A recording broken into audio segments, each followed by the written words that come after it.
இறைவனை எதுக்காக தேடுறோம், ஏன் தேடுறோம், இறைவனை தேடுறதால நமக்கு என்ன கிடைக்கும், இறைவன் ஏதாவது நமக்கு உதவி செய்வாரா அப்படின்னா எந்த உதவியும் செய்ய மாட்டார். ஏன்னா ஒரு ஆளுக்கு உதவி செய்தால் இன்னொரு ஆள்கிட்டேருந்து எடுக்கணும். அதனால் இறைவனுக்கு எடுக்கிறதும் இல்லை, கொடுக்கறதும் இல்லை.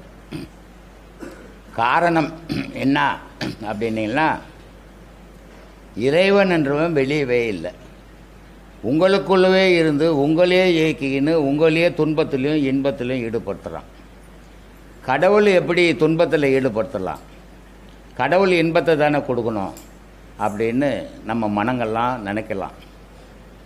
ஆனால் கடவுளுடைய செயல்பாடுகள் என்ன, கடவுளுடைய கருத்து என்ன, கடவுள் என்ன நினைக்கிறாரு, கடவுள் எப்படி ஏங்குறாரு அப்படின்னீங்கன்னா, உங்கள் மனம் எதை நினைக்குதோ கடவுள் அதுக்கு உதவி செய்கிறார். உங்கள் மனம் தீமையை நினச்சா பரவாயில்லப்பா தீமையை செய்யணும் உதவி செய்கிறார். கடவுள் உங்களுக்கு உங்கள் மனம் நன்மையை செய்யணும் அப்படின்னு நினச்சால் உங்கள் கூட ஆமாப்பா நன்மை செய்யணும்னு சொல்கிறார். அப்போது மனிதனுடைய எண்ணத்துக்கு ஏற்ற மாதிரி இறைவனுடைய உதவிகள் கிடைக்குது. அப்போது நம்மளுடைய எண்ணங்களை மாற்றிக்கின்னு நல்ல எண்ணங்களாக மாற்றினோம்னா இறைவனும் நமக்கு நல்லதையே செய்வான். காரணம் ஏன், ஒரு திருடன் திருட போகிறான், அவனும் கடவுளை வழிபடுறான். ஐயா நான் போகிற இடத்துல மாட்டிக்கூடாது, ஐயா நான் போகிற இடத்துல திருடணும், ஐயா நான் போகிற இடத்துல எனக்கு பொருள் கிடைக்கணும்னு. அப்போ இறைவன் என்ன பண்ணுறான், அவனுக்கும் உதவி செய்கிறான். இது நமக்கு புரியறதில்லை. புரியாதால நம்ம இறைவனை பழிச்சுக்கின்னு இருக்கிறோம். இறைவன் என்ன செய்கிறான், நம்ம மனம் என்ன நினைக்குதோ அதுக்கு உதவி செய்கிறான். நல்லதையே நினச்சா நல்லதுக்கே உதவி செய்கிறான், தீயதையே நினச்சா தீயதுக்கும் உதவி செய்கிறான். ஏன், படைப்பு அவன்.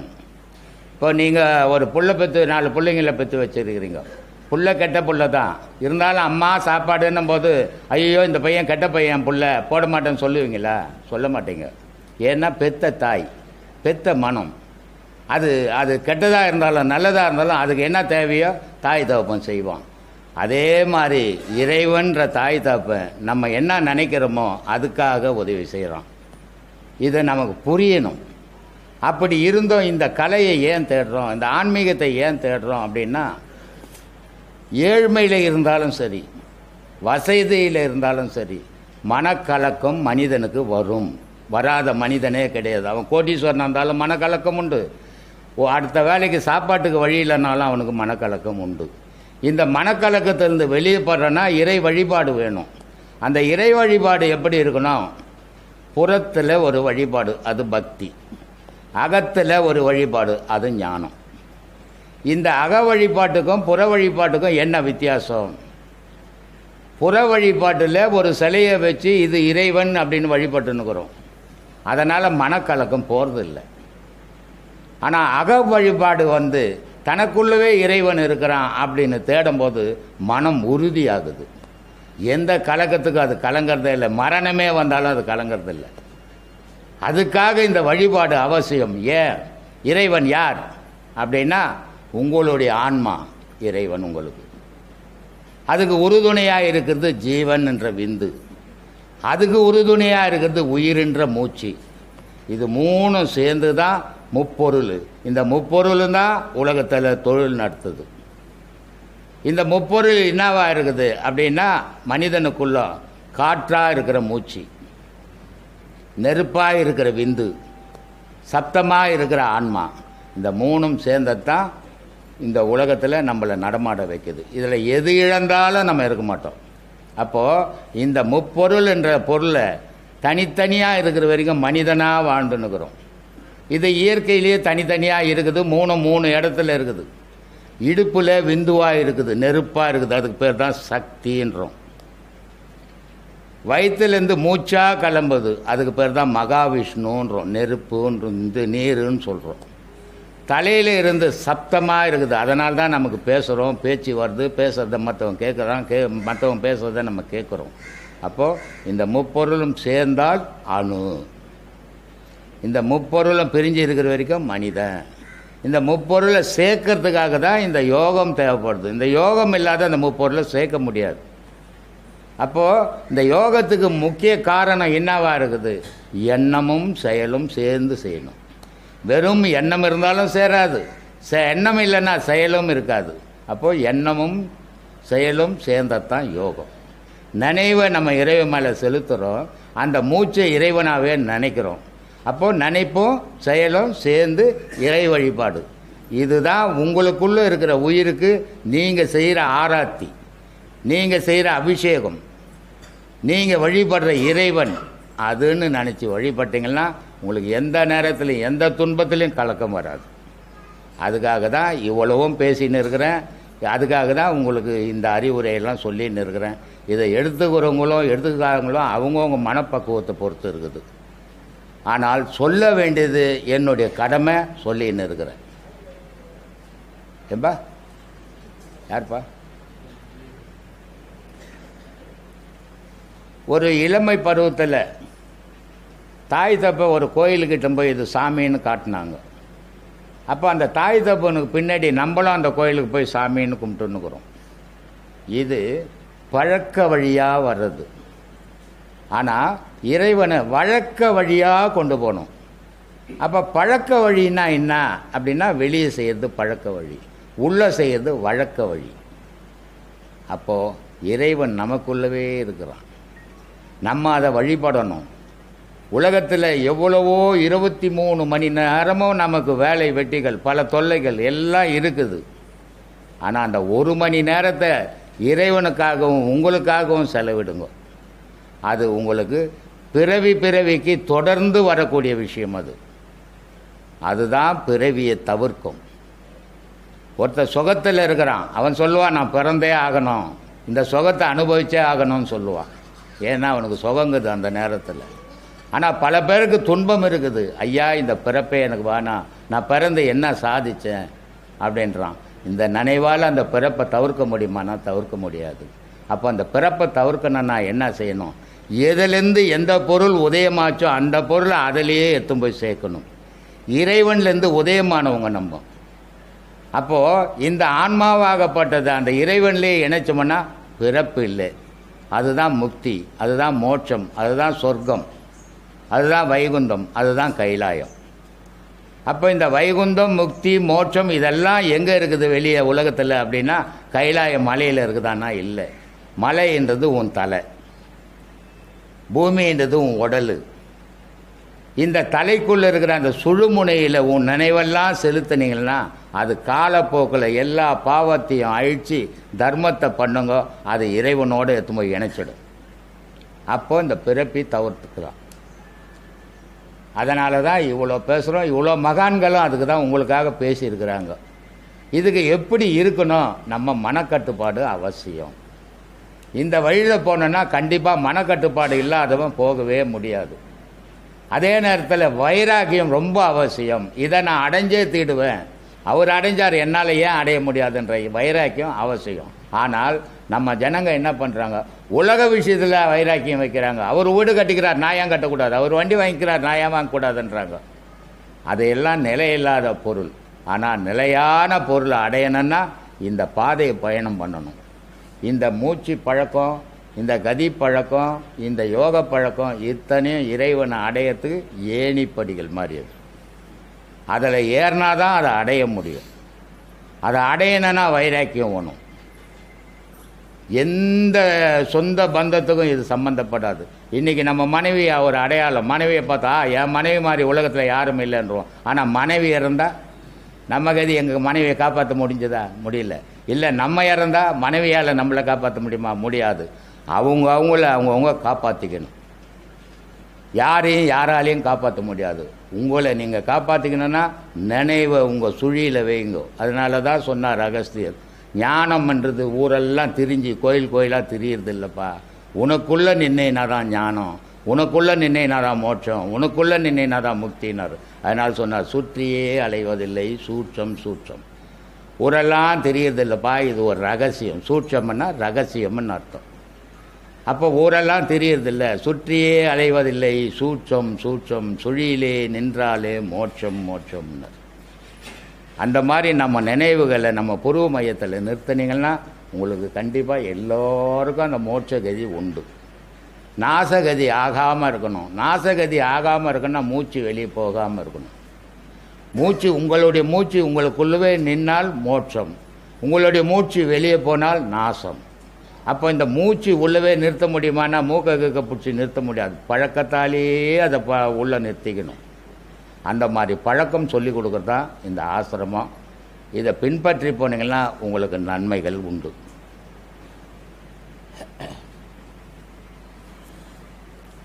அதனால் சிவவாய்க்கர் சொல்கிறார், கடவுள்ன்றது உலகம் ஃபுல்லாக தேடி தேடி செத்து போனவன் எவ்வளோன்னு எண்ணியே சொல்ல முடியாதுப்பா, கோடான கோடி. சரி, இப்படி கடவுளை தேடி கண்டுபிடிக்க முடியாத செத்து போயிட்டானே, அப்போ நம்ம எப்படி தான் சாமி கண்டுபிடிக்கிறதுனா உன் உடலுக்குள்ளே கண்டுபிடின்றான். அதனால் சொல்கிறான்,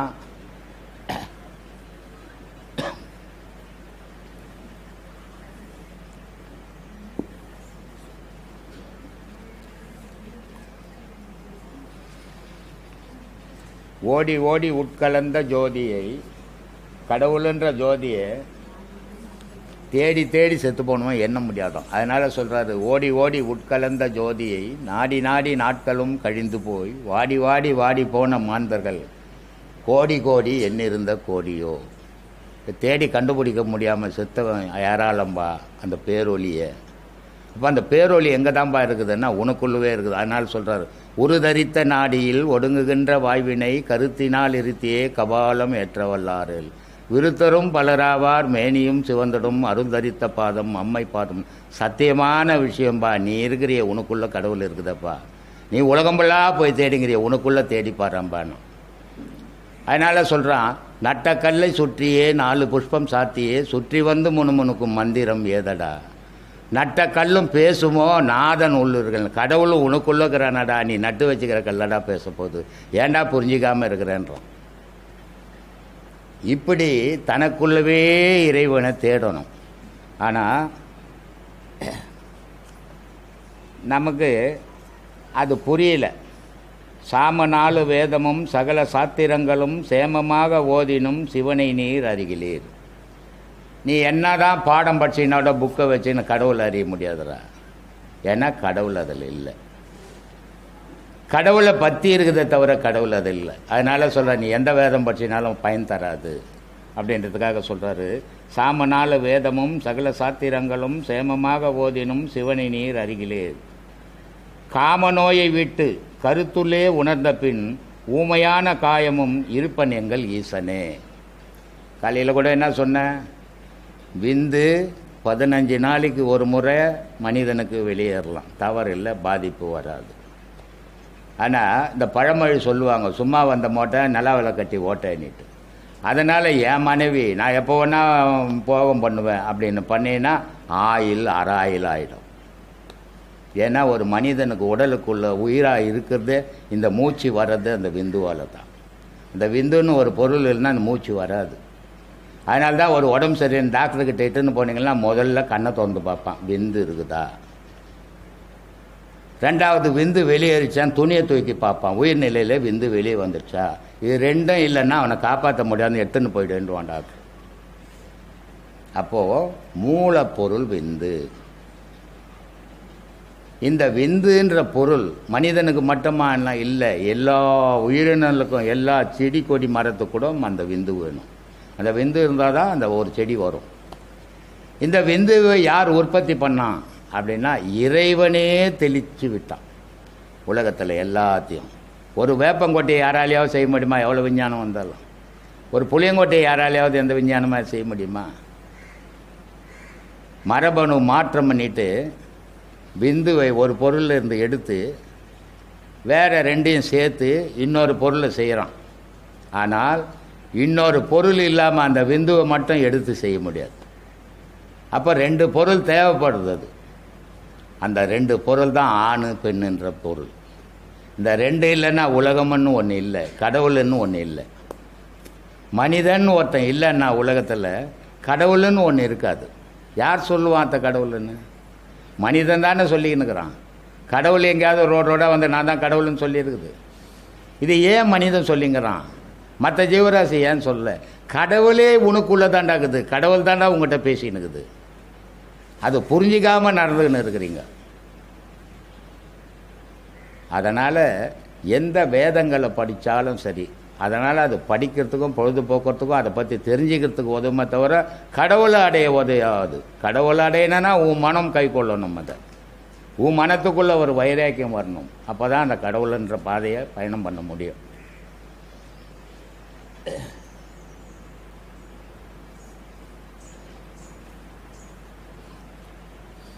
மனுஷன் யாரை கேட்டாங்க காலையில், பாவம் பண்ணுறமே அதை எப்படி ஒழிக்கிறது அப்படின்னு.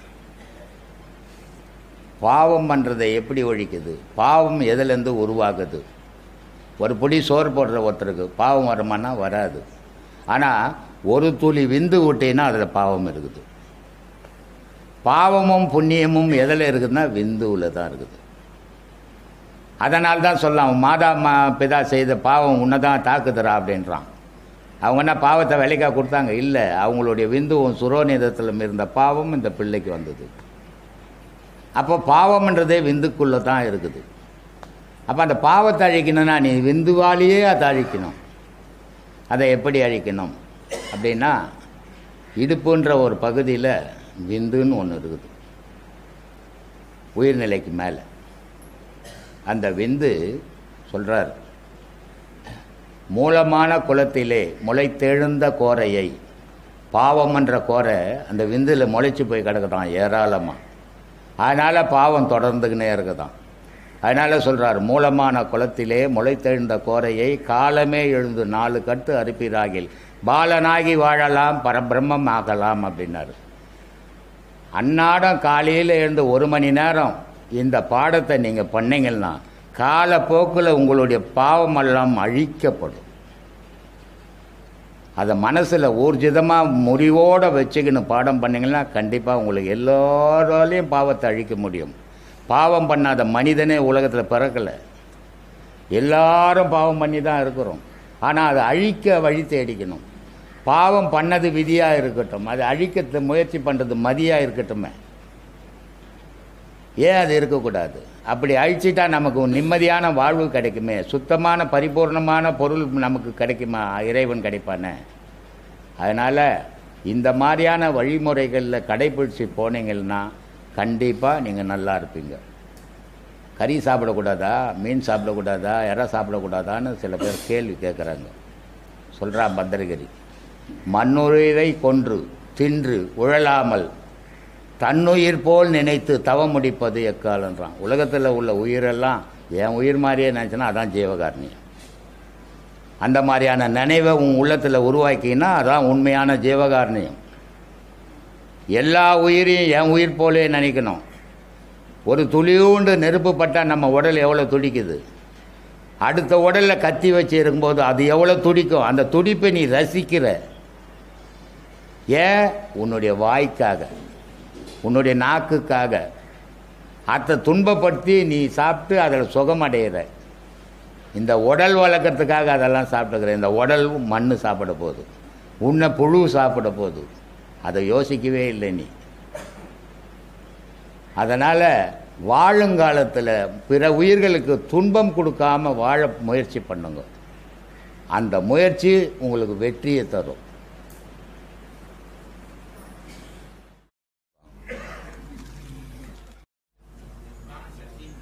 உயிர் சக்தின்னு அர்த்தம்.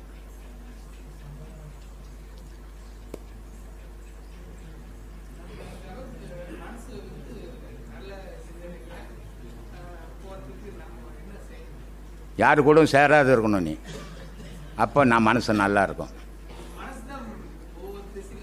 அப்போ கெட்டு தான் போவோம். அது போட்டோம், இன்னும் இப்போ உனக்கு கஷ்டம். அழிஞ்சு போட்டோம், அழிஞ்சு போட்டோமே. உனக்கு தான் மனசு ஓடுது, உங்கள்கிட்ட வைக்க முடியல உன்னால். உன் பொட்டியில் பணம் இருந்தால் நீ தான் பாதுகாக்கணும். அப்போ நீ ஜாக்கிரதையாக்கணும். அது ஓடுதுன்னு விட்டீங்கன்னா ஓடுனா போதுன்னு விட்டுட்டு போ. உனக்கு உண்மையான எண்ணம் இருந்ததுன்னா நீ ஊரை பார்க்கக்கூடாது, உன்னை பார்க்கணும். நீ ஊரை பார்த்துட்டு என் மனசு ஓடுதுன்னா பார்க்கும்போது மனசு அங்கே தான் போவோம். அதுக்கு தான் சொன்னான் திருமூலன், மண்மனம் எங்குண்டு வாய்வு அங்கு உண்டு, மண்மனம் எங்கில்லை வாய்வு அங்கு இல்லை. மண்மனத்துள்ளே மனோலயமாமேன்னா உன் மனசை உனக்குள்ளே வச்சுக்கின்னா சந்தோஷமான வாழ்க்கைடா உனக்கு. உன் மனசை ஊருக்குள்ளே விட்டினா துக்கப்பட்டு சாவிடான்ட்டான். மேலவே முடியாது. நீ துக்கத்தை நினைக்கும் போதே துக்கமாக தான் வாழ்வே. நீ துக்கம்ன்றது ஒன்று இல்லை. நான் வாழ வாழ்க்கை சரின்னு நினச்சினாவே உனக்கு துக்கம் இல்லை. நான் துக்கத்தில் இருக்கிறேங்க, நான் கஷ்டத்தில் இருக்கிறேங்கன்னு சொல்லிக்கினே இருந்தாவே நீ அதுலேயே தான் இருப்ப. அதை விட்டு மேல முடியாது. எல்லாத்துக்கும் உன் எண்ணமே அடிப்படை.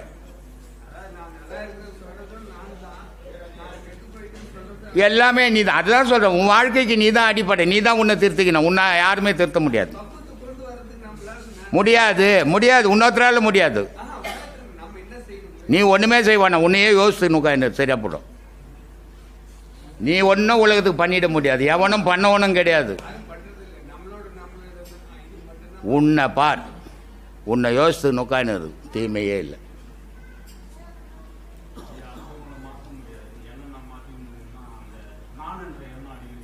ஏம்பா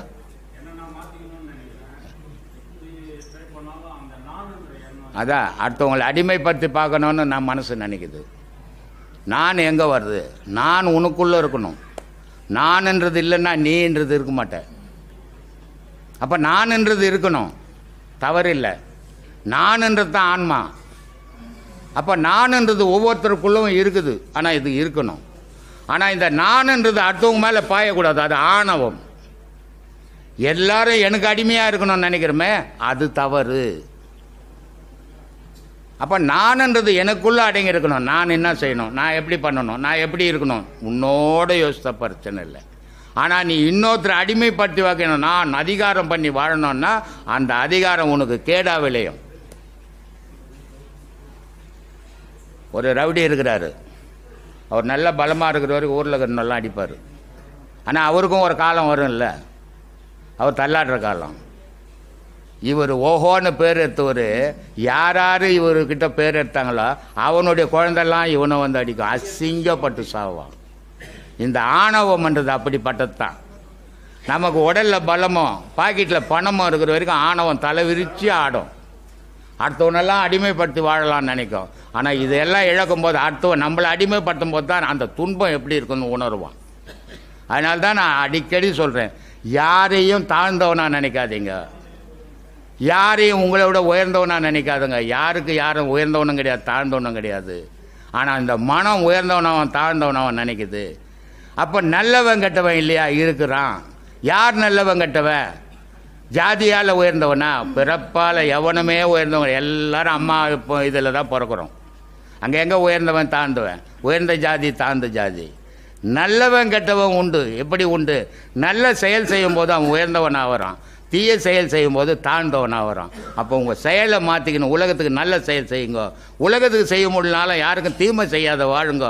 அதுவே நல்ல வாழ்க்கை. சொல்லுங்கப்பா.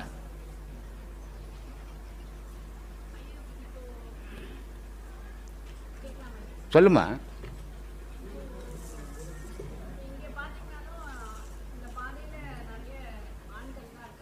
சரி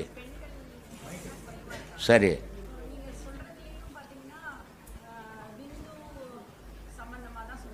ஆமாம். இப்போ நீங்கள் தானே சொன்னீங்க இங்கே வெறும் ஆம்பளைங்களாக இருக்கிறாங்கன்னுட்டு. வெறும் ஆம்பளைங்களாக இருக்கிறதால விந்துவை பற்றியே பேசின்னுக்கிறேன். இந்த ஆம்பளைங்களாம் பெண்களாக மாறிட்டு வெறும் பெண்களாக என் கண்ணுக்கு தெரிஞ்சாங்கன்னா சுரோனிதத்தை பற்றி பேசுவேன். புரியுதா? சுரோனிதம்ன்ற ஒரு பொருள் இல்லைன்னா ஒரு உயிர் என்ன இந்த உலகத்துக்கு வராது. அதே நேரத்தில் விந்துன்னு ஒரு பொருள் இல்லைனாலும் இந்த உடல் உபயோகப்படாது. அப்போது இந்த விந்துன்றதுன்னா உயிர், இந்த சுரோனிதம் என்னன்னா உடல். இது ரெண்டும் சேர்ந்து தான் உலகத்தில் இயக்கமே. இரவும் பகலும் தானே இயக்கம். அது மாதிரி ஆணும் பெண்ணும் சேர்ந்து தான் இயக்கம்.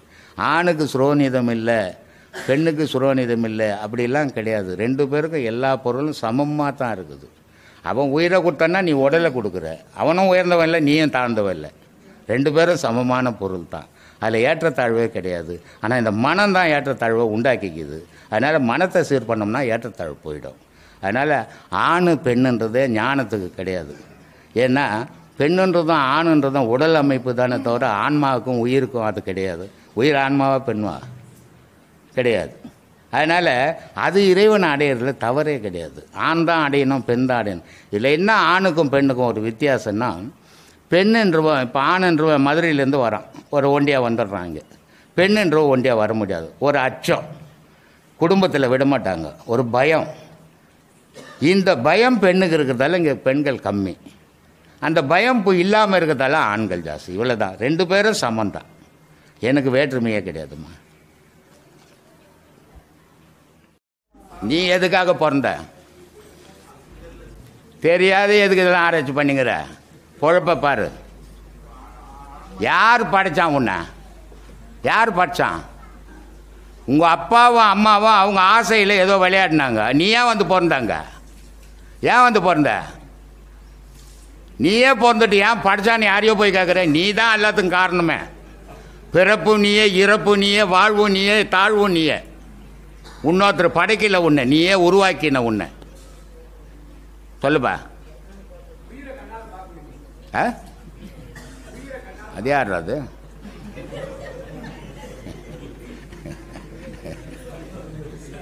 மூச்சு விடு, கையை வச்சு மூச்சு விடுப்பா. காற்று வருது இல்லை, அதான் பார்த்துட்டேன். போ, நல்ல கூத்துப்பா. ஏன் சாமி அங்கே போய் நின்று எப்படியா உட்கார்ந்தானே? உலகத்தில் இந்த மாதிரி பார்த்துக்கிறியா? எங்கன்னா எந்த சாமியார்னா இப்படி லோல் போடுறத பார்த்துக்கிறீங்களா? ஏன்பா சாமி, எந்த சாமியாரானா இந்த மாதிரி லோல் போடுற சாமியாரை பார்த்துருக்குறீங்களா? பார்த்துருக்க முடியாது. எந்த சாமியாராக இருந்தாலும் வருவார், ஒரு அவர் பேசுவார், போய்கினே இருந்துருவார். இப்படி மாட்டிக்கின்னு லோல் போட்டுங்கன்னு என்னை காப்பாற்றவே ஆள் இல்லாத அவதி போட்டுனுக்கிறேன்னப்பா. சொல்லுங்கப்பா, சொல்லு, டக்கு டக்குன்னு சொல்லுங்க.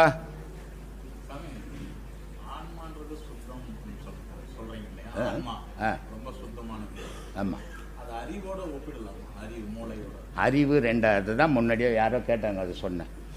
அறிவு 2 அறிவு இருக்குது. ஒரு அறிவு மனத்தோடு இருக்குது, ஒரு அறிவு ஆன்மாவோடு இருக்குது. மனத்தோடு இருக்குது சிற்றறிவு, ஆன்மாவோடு இருக்குது பேரறிவு. இன்பத்திலையும் அதே மாதிரி, சிற்றின்பம் பேரின்பம், இரவு பகல், ஆணு பெண்ணு எல்லாம் 2ஆக இருக்குது. இது 2ஆக இருக்கிற வரைக்கும் மனுஷனுடைய இயக்கம். இது ஒன்றா ஆயிடுச்சுன்னா இறைவனை மாறிடுவேன். நீ உனக்கு இரவு பகல் கிடையாது, இன்ப துன்பம் கிடையாது. இது 2ம் ஒன்றானா.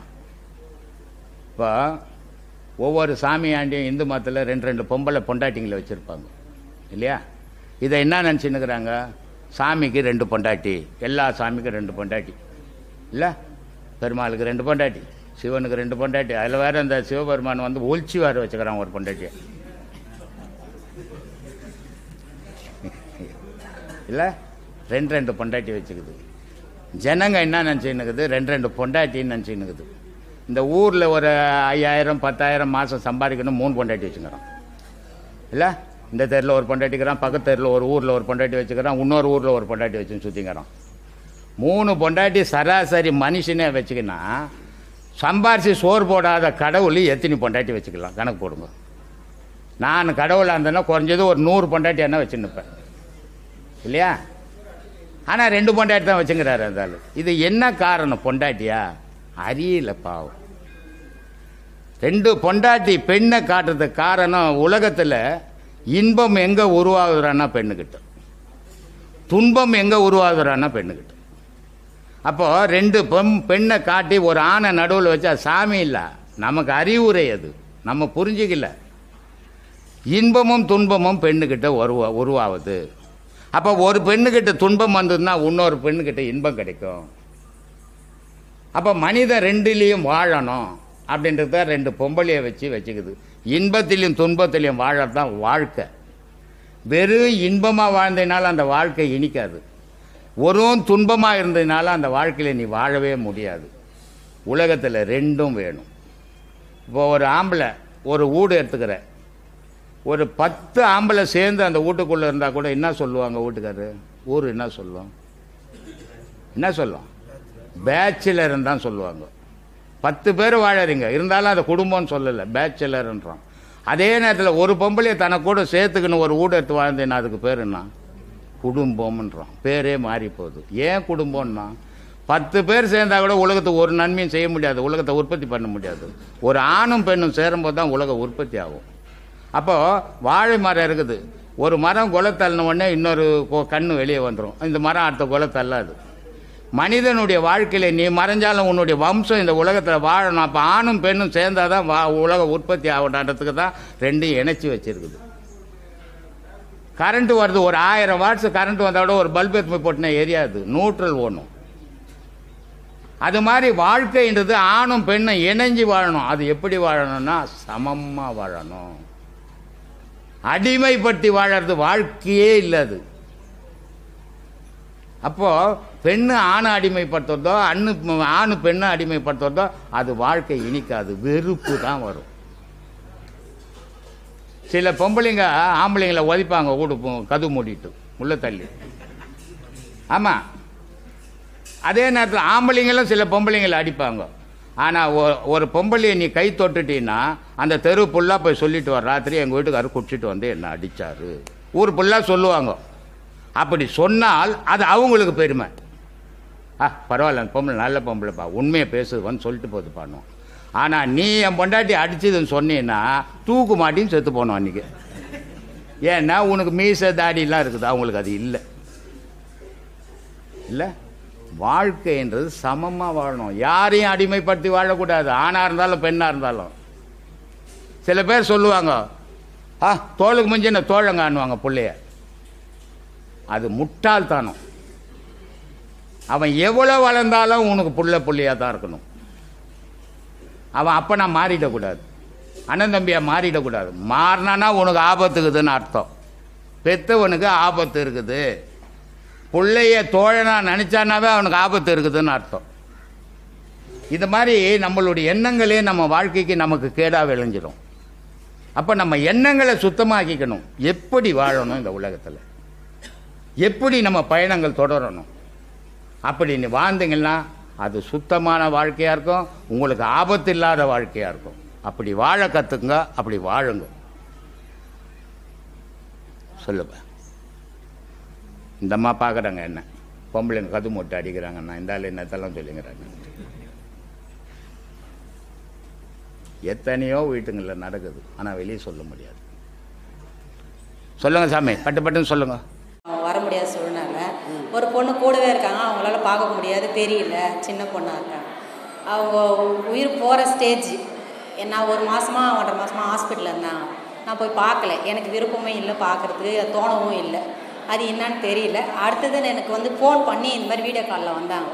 இந்த மாதிரி இருக்கிறாங்க அக்கா, அம்மா எனக்கு ஒரு மாதிரியாக இருக்குதுன்னாங்க. நான் உடனே போய் ஐயாவை நினச்சின்னு விபூதி எடுத்துக்கின்னு கிளம்பி போயிட்டேன். போய் பார்த்ததில் அவங்க ஸ்டேஜ் போகிற ஸ்டேஜ் தான் இருந்தது. ஆனால் அந்த அளவுக்கு இழுத்துன்னு இருந்தது. எனக்கு அவங்க பிறந்ததுலேருந்து கஷ்டப்பட்டு தான் இருக்கிறாங்க, வீட்டு வேலை தான் செஞ்சாங்க. ஆனால் 10 ரூபா கூட பிரயோஜனமாக கிடையாது. இது வரைக்கும் கஷ்டம் தான் பட்டாங்க. எனக்கு தெரிஞ்சு அவங்க எனக்கு நல்ல வழி காமிச்சாங்க. அந்த ஒரு நன்றிக்கு அவங்களுக்கு போய் நான் அந்த சடங்கெல்லாம் செஞ்சேன். ஐயாவை நினச்சி விபூதி வச்சுட்டு அவங்க கூடவே தான் இருந்தேன். விடிய காலில் 3 மணிக்கு உயிர் பிரிஞ்சுது. அந்த துடிப்பு பார்த்து எனக்கு ஐயா சொன்ன ஒவ்வொரு பாடத்துலேயும் உள்ள உணர்வு அதில் நான் நேராக பார்த்தேன். அந்த அனுபவத்தை சொல்லலாம் அப்படின்றதுனால நான் ஐயா கிட்ட சொல்கிற மாதிரி சொல்கிறேன். எனக்கு அந்த துடிப்பை ரைட் சைடு ஃபுல்லாகவே துடிக்குது, லெஃப்ட் சைடு ஃபுல்லாகவே எதுவுமே வேலை செய்யலை.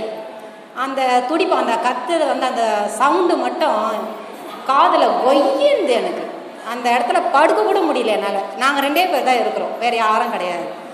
அது கொஞ்ச நேரத்துக்கு துளசி தீர்த்தம் கொஞ்சம் கொடுப்பாட்டி ஐயாவை நினச்சி நல்ல மாதிரியாக கொண்டு போ. அவங்க ரொம்ப கஷ்டப்பட்டாங்க. எனக்கு தெரிஞ்சு அவங்களுக்குன்னு ஒன்றும் சேர்த்து வச்சுக்கல, என்னவோ தெரியல. நல்லது செஞ்சாங்களா கெட்டது செஞ்சாங்களா எனக்கு தெரியாது. என்னால் முடிஞ்சது இது செய்கிறேன், இது சரியோ தவறோ தெரியாதுப்பா, என்னை மன்னிச்சிடுப்பான்னு சொல்லிட்டு தீர்த்தம் ஊற்றினேன். 3 மணிக்கு 3:10க்கு உயிர் பிரிஞ்சிச்சு.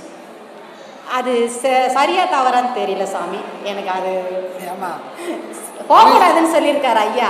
உயிர் வலிச்சிருந்தது கொலை பண்ணிட்டு வந்துட்டு சரியா தவறா அவங்க இருந்தாங்க, ஒரு நாள் இருந்திருப்பாங்க சாமி. அவங்க ரொம்ப சீரியஸாக இருந்தாங்க. முடிவு ஸ்டேஜ் தான் நானே போய் பார்த்தேன். எனக்கு அந்த எண்ணமே வரலை, அவங்கள பார்க்கணுன்னு தோணவும் இல்லை. ஏன்னா அந்த மாதிரி கஷ்டப்பட்டாங்க. அட இன்னும் கூட அவங்க காமிச்ச வழியில் நம்ம கொஞ்சம் தெளிவாக ஒரு தெளிவாக ஒருத்தருக்கு 10 ரூபாய் ஹெல்ப் பண்ணுற அளவுக்கு நம்ம திறமையாக இருந்துக்கிறோம். அதே வீட்டு வேலை தான் நானும் செய்கிறேன். 4 பேருக்கு ஹெல்ப் பண்ணுற அளவுக்கு நமக்கு இருக்கிற அளவுக்கு அவங்களுக்கு ஏன் இல்லை? இத்தனைக்கு 2 பொண்ணு கட்டி கொடுத்தாங்க, சம்பாதிச்சாங்க, மாதம் 10,000 கூட சம்பாதிச்சாங்க. ஆனால் அதை பயன்படுத்திக்க தெரியல. அவங்க புரோஜனம் இல்லாமல் போயிட்டாங்களே. ஆனால் நல்லது செஞ்சாங்கன்ற ஒரு எனக்கு மனசில் பட்டதுனால போனேன் அந்த இடத்துக்கு. அந்த சடங்கெல்லாம் செஞ்சேன். ஆனால் தூரம் இருந்து பார்த்துட்டு இதெல்லாம் பண்ணி முடித்தேன். அது தவறாக சரியாக தெரியல. என்னால் முடிஞ்ச அன்னதானமும் அவங்களுக்கு செஞ்சு போட்டேன். 4 பேர் சாப்பிட்டு போக சொல்லியும் செஞ்சேன். இவங்க சடங்கும் அவங்க பொண்ணு பண்ணாங்க, இருந்தாலும் கூட இருந்து செஞ்சேன். அது தப்பாக சரியா? நான் பாடம் வாங்கியிருக்கேன், 4 பாடம். அது தெரியல எனக்கு. அதனால் உங்களாண்ட கேட்கலாம் தான் சாமி. நல்ல விஷயம் தான்மா, தப்பெல்லாம் ஒன்றும் சரி சார். இல்லாதவங்க யாரும் ஆளையில் எடுத்து செய்ய ஆள் இல்லைன்னா சில விஷயங்களை நாம் தாண்டி தான் ஆகணும். ஆமாம். எல்லாம் இருக்கிறவனுக்கு யாரும் போகக்கூடாது, நான் தான் செய்வேன் அவசியம் இல்லை. ஆமாம். யாரும் இல்லை, எடுத்து செய்ய ஆள் இல்லை, சொல்கிறதுக்கு ஆள் இல்லைன்னா நாம் துணிஞ்சு செய்யலாம். சரி. அதனால் எந்த பாவமும் வராது. சரி. நல்லது தான் நடக்கும். அது சரி. வருத்தமாக வேண்டாம். எனக்கு மனசுக்கு கொஞ்சம் திருப்தியாக இருந்தது. அதனால எனக்கு கேட்கணுன்னே மனசில் இருந்தது. ஆனால் அந்த உயிர் போகும்போது பார்க்கும்போது என்னால் அதை பார்க்க முடியல. அந்த துடிப்பு அந்த அளவுக்கு ஒரு மணி நேரத்துக்கு ஒரு வாட்டி அந்த துடிப்பு எனக்கு அந்த உணர்வை கொடுத்தாங்க. எனக்கு இது ஒரு பாடம் எனக்கு. ஆனால் இது ஒரு அனுபவமாக தான் நான் அனுபவித்தேன். இதை நான் எல்லார்கிட்டும் பகிர்ந்துக்கணும்னு தோணுச்சு, சொல்லிட்டேன் சாமி. இது தவறாக இருந்தால் மன்னிச்சுக்கோங்க. தவறெல்லாம் ஒன்றும் இல்லை. ஏன் போகும்போது அவ்வளோ கஷ்டப்பட்டு ஏன் போனோம்? ஆனால் குறைஞ்சபட்சம் ஒரு 5 மணிலேருந்து 3 மணி வரைக்கும் துடிச்சாங்க. அந்த துடிப்பை 3 மணி தான் ஆஃப் ஆச்சு. அந்த சவுண்டை கம்மியாயிடுச்சு. இந்த சவுண்டு காதில் நான் தரையில் அப்படி படுக்கலாம், தலை வலிக்குதுன்னு படுக்கலான்னு படுத்தேன். படுக்கவே இல்லை, கண்ணே மூடலை. அந்த கொஞ்ச நேரத்தில் அந்த சத்தம் அடங்கிச்சு. அடங்கின பிறகு இந்த துளசி தீர்த்தம் ஊற்றினேன். எதுவோ சரியோ தவறோ தெரியல, தெய்வமே நல்ல மாதிரியாக கொண்டு போ, அவ்வளோதான் என்னால் முடிஞ்சது அப்படின்னு சொல்லிட்டு அப்பாவை நினச்சி தான் ஊற்றினேன். சந்தோஷமாக எனக்கு அவங்க போனது எனக்கு மனசு நிறைவு. ஏன்னா அவ்வளோ கஷ்டப்பட்டாங்க. இந்த பூமியில் பிறந்து அவங்க கஷ்டப்பட்டாங்க, அதை அனுபவிக்கிறதுக்கு பிறந்தாங்கன்னு புரிஞ்சுக்கினேன். இனிமேல் அவங்க நல்ல மாதிரியாக போட்டோன்ற ஒரு நல்ல எண்ணத்தில் நான் கடவுளை வேண்டிக்கிறேன். நல்லதுமா, நல்லது, நல்ல விஷயம் தான். ஒரு உயிர் பிரியும் போது ஏன் இவ்வளோ துடிப்பு? எல்லாரும் அந்த துடிப்பு அடைகிறாங்களே ஏன் அப்படின்னா, உயிர் பிரியும் போது அது அவங்களுக்கு தான் தெரியும். அங்கே என்ன நடக்கும் அப்படின்னா, போகிறோன்னு முடிவாயிடுச்சு. ஆனால் தான் வாழ்ந்த வாழ்க்கைக்கு ஒரு நியாயம் இல்லாத போச்சு. கை கால் ஊந்துடும், படுத்து படுக்க ஆடுவாங்க. எல்லோரும் சந்தோஷமாக சிரிச்சா மாதிரியே போயிட்டா வேறு வேதனைப்பட போதே கிடையாது. ஆனால் உடலை விட்டு இந்த உயிர் பிரியணும் முயற்சி பண்ணோம். ஆனால் போகக்கூடாதுன்னு என் மனசு நிற்கும். ஏன்னால் நான் வாழ்ந்த வாழ்க்கைக்கு எதையுமே நான் நல்லது அனுபவிக்கலை, எல்லாமே நல்லது தான் பண்ணேன். எனக்கு தெரிஞ்சு யாருக்கும் எந்த கெடுதலும் பண்ணல, நல்லது தான் பண்ணேன். ஆனால் எனக்கு ஏன் இப்படி ஒரு நிலை வருது? அந்த கேள்விகள் தொடர என்ன ஆகுனா, இந்த ஆயுள் படுக்க நீண்டுக்கினே போகும். இதுதான் அங்கே நடக்கிற விஷயங்கள். இந்த மன ஓட்டம் ஒடுங்கினால் மட்டும்தான் அந்த போராட்டம் படிப்படியாக குறையும். அப்போ அங்கே என்ன நடக்குதுன்னா நாமளே புரிஞ்சுக்கலாம். இவங்க போராடினுக்கிறாங்க, யாருக்கிட்ட எமங்கிட்ட போராடிக்கிறாங்க. ஆமாம், அது கண்ணு எதிர்க்க பார்க்க. ஏன்னா கெட்டவன் போராட மாட்டான், அவனை ஊந்த அடி வாங்கின்னு கம்முன்னு போயிடுவான். ஆனால் நல்லவனுக்கு ஒரு போராட்டம் வரும். அதனால தான் இங்கே பெரும்பாலும் நல்லவன் ஈத்துன்னு போய் நிற்பான். ஏன்னா அங்கே ஒரு நியாயம் கேட்குறான், யார்கிட்ட எமங்கிட்ட. நான் நல்லதண்டா பண்ணேன், மனசறிஞ்சு யாருக்கும் துரோகம் பண்ணலையே, எனக்கே அப்படி ஒரு நிலை வருதுன்னு முன்னாடி அவன் கண்டுக்க மாட்டான்னு தெரியும். அங்கே ஒரு போராட்டம் நடக்க இந்த நாளும் இந்த நேரமும் நீண்டுக்கிட்டே போகும். அப்போ யாராவது ஒருத்தர் வந்து இங்கே அவங்கள ஆசுவாசப்படுத்தணும். அதுக்கு தான் சாவரவங்க முன்னாடி திருவாசகம் படி, திருவம்பாவை படின்னு சொன்னது காரணம் என்னன்னா, இந்த உலகத்தில் அவன் கற்றுக்காம கூட போயிருக்கலாம். ஆனால் இங்கே ஓதக்கூடிய இந்த திருவாசகமும் அவனுக்கு ஏதாவது ஒரு வார்த்தை அவன் காதில் போய் பூந்ததுன்னா அவன் நிம்மதி, ஓ இவ்வளோதானா, இதுக்காக நம்ம இவ்வளோ கஷ்டப்பட்டுங்கன்னு அவன் அந்த குடிமானத்தை அந்த போராட்டத்தை விட்டுட்டான்னு சொன்னால் அவன் அப்படியே நிசப்தமாகிடுவாங்க. இப்படி உயிர் அமைதியாக பிரியணுன்றது தான் ஒவ்வொரு ஆன்மா உயிர் பிரியுறதுக்கு முன்னாடி அங்கே உயிர் பிரியுதோ இல்லையோ செத்தவனுக்கு முன்னாடியாச்சு அந்த திருவாசகத்தை படிக்க சொல்கிறது. எல்லாரும் தெரிஞ்சே போய் முடியறதில்லை, அவன் கதை தெரியாமல் கூட போயிருக்கலாம். ஆனால் முடிவு நல்லபடியாக முடியணுன்றதுக்காக தான் திருவாசகம் படிங்க, சித்திரப்பாடு படிங்க, திருவம்பாவை படிங்கன்னு சொல்கிறதுக்கு காரணமே இதுதான். ஏதோ ஒரு வார்த்தை, எல்லா வார்த்தையும் திருவாசகம் மொத்தமாக படித்தா கூட புரியாது. ஆனால் ஒரு சொல்லு சுருக்குன்னு அவன் மனசை பிடிச்சிச்சுன்னா இந்த புடிமானத்தை இந்த போராட்டத்தை நிறுத்திடுவான். நிறுத்தினா அந்த ஆத்மா சரி. நிசப்தமாக பரிபூர்ணமாக ஏற்றுக்கும். சரி. சரிப்பா சாவதான முடிவு நான் ஏற்றுக்கிறேன் அப்படின்னு சரண்டர் ஆகிட்டாங்கன்னா ஒதுங்கிடும் எல்லாமே. ஆமாம். படிப்படியாக டக்கு டக்குன்னு ஒதுங்கிடும். இது அங்கே நடந்தே தீரணும். அதை யாராவது பண்ணாங்கன்னா அது நல்ல விஷயம்தான். சரி சாமி. சரிங்களா? சரி சாமி. எனக்கு எங்கள் அம்மா விட அவங்கள எனக்கு ரொம்ப பிடிக்கும். ஏன்னா எனக்கு அந்த அளவுக்கு கொஞ்சம் கஷ்டத்தில் இருக்கும்போது தட்டி கொடுத்த மாதிரி ஒரு பேச்சு, விட்டு கொடுக்க மாட்டாங்க. அந்த அளவுக்கு எனக்கு வழி காமிச்சாங்கன்னா நான் கஷ்டத்தில் இருக்கும்போது ஒரு வீட்டுக்கு வேலைக்கு கூட்டு போய் விட்டுது அவங்க தான். அவங்களால நான் இன்னைக்கு நல்லா இருக்கிறேன். அந்த ஒரு நன்றி கடனுக்கு எங்கள் அப்பா எனக்கு வழி கொடுத்தான்றது நினச்சின்னு தான் நான் போனேன். அதே மாதிரி அப்பா நான் செஞ்ச தப்பான்னு கேட்டப்போ எனக்கு வந்து ஒரு செகண்டு என் இல்லத்தில் வந்து உட்காந்து ஏஞ்சி போயிட்டார். அந்த ஒரு உணர்வு நான் உணர்ந்த பிறகு எங்கள் அப்பா என் கூட தான் இருக்காரு, அப்போ நான் செஞ்சது கரெக்டாக. அவங்க அழுதாங்க, எனக்கு நீ இந்த இது கொடுத்தே நான் அவங்க அழுதாங்க. அப்பா வந்து எனக்கு அப்பா நான் செஞ்ச தப்பா சரியாக தெரியல, ஆனால் நீங்கள் எனக்கு சொல்லுப்பான்ன பிறகு ஒரு செகண்டு வந்து உட்காந்து ஏஞ்சி போயிட்டாங்க. எனக்கு அதுவே பெரிய விஷயமா போயிடுச்சு. ரொம்ப ரொம்ப நன்றி சாமி. நான் தெய்வத்துக்கு நன்றி சொல்கிறேன், குருநாதருக்கு நன்றி சொல்கிறேன். எல்லோரும் நல்லா பாடம் பண்ணுங்க, எல்லாமே பலன் கண்டிப்பாக கிடைக்குது. இதுதான் ஆத்மானத்து சாமி. எனக்கு செல்லில் வந்து ஒரு வாரமாக பார்த்துட்டு இருந்தேன். செல்லில் வந்து ஒரு வாரமாக பார்த்துட்டு இருந்தேன். ராத்திரிக்கு வந்து தாடி தெரியுமா அவர் வந்து என்கிட்ட சாமி மாதிரி நின்னாங்க கிணவுல. எனக்கு ஒன்றும் புரியல. அது ஒரு வாரமாக எனக்கு நிலை கொடுக்கலாங்க. சரி வா கோயிந்தா, எனக்கு தெரியல அது இடம், உன் கூட நான் வரேன், அது என்னான்னு அவர்கிட்ட தெரிஞ்சுக்கிட்டு வரேன் அப்படின்னு சொல்லி கிணவுலே வராரு அப்படின்னு சொல்லி நான் அதை கேட்டுக்கிட்டு கூட்டிகிட்டு வந்தேன். ஒரு மனுஷன் எதை பற்றி சிந்திக்கிறானோ அதுதான் அவன் கனவுல வரும். இப்போ நமக்கு வயசாகி போச்சு, சாமியை பற்றி நினைப்போம், ஐயா மாதிரி குருமார்களை பற்றி நினைப்போம், அவங்க கனவுல வராங்க. ஒரு சின்ன பையன், இது மாதிரி சின்ன பையன், அவங்க கனவுல